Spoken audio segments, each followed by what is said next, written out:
হটাও ইউনূস বাঁচাও দেশ, শেখ হাসিনার নির্দেশ। আজকে আমরা শেখ হাসিনার নির্দেশ এবং কর্মসূচি পালনের পরিপ্রেক্ষিতে একসাথে জড়ো হয়েছি। আপনারা সবাই দেখেছেন আজকে যুক্তরাজ্য আওয়ামী লীগের পক্ষ থেকে আমরা সবাই লিফলেট বিলি করতে এসেছি। আমাদের একটি মাত্র উদ্দেশ্য, এই ইউনূস অবৈধ সরকার আমাদের দেশকে ধ্বংস করে ফেলছে। দেশের সংস্কৃতি, কালচার এবং দ্রব্যমূল্য ঊর্ধ্বগতি এবং বাংলাদেশের মানুষ এখন অনিরাপত্তায় ভুগছে। কোনো স্বাধীনতা নাই, স্বচ্ছন্দ নাই। সেজন্য হচ্ছে বাংলাদেশে যারা ইউনূসের পক্ষে কথা বলেছে আজকে তারাই ইউনূসকে হটানোর জন্য চেষ্টা করছে, আমাদের কিন্তু করা লাগছে না। তো আমাদের দেশের জনগণের সাথে এবং আমাদের দেশের সাথে জননেত্রী শেখ হাসিনাকে দ্রুত আমাদের দেশে তার যোগ্য স্থানে আবারও পৌঁছে দেওয়া আমাদের জনগণের দায়িত্ব এবং কর্তব্য। সেই লক্ষ্যে আমরা সকলকে নিয়ে মাঠে নেমেছি।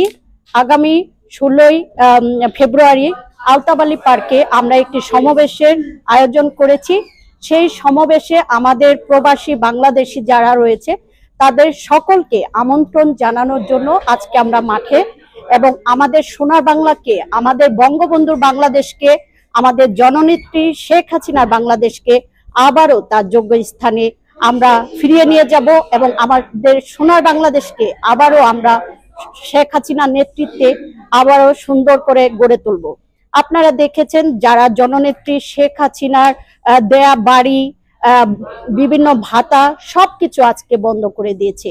গ্যাস, কারেন্ট, তারপর হচ্ছে পুলিশ হত্যা, নির্বিচারে আনসার পুলিশ হত্যার ঘটনা ঘটেছে যেটি সোশ্যাল মিডিয়ায় আসেনি।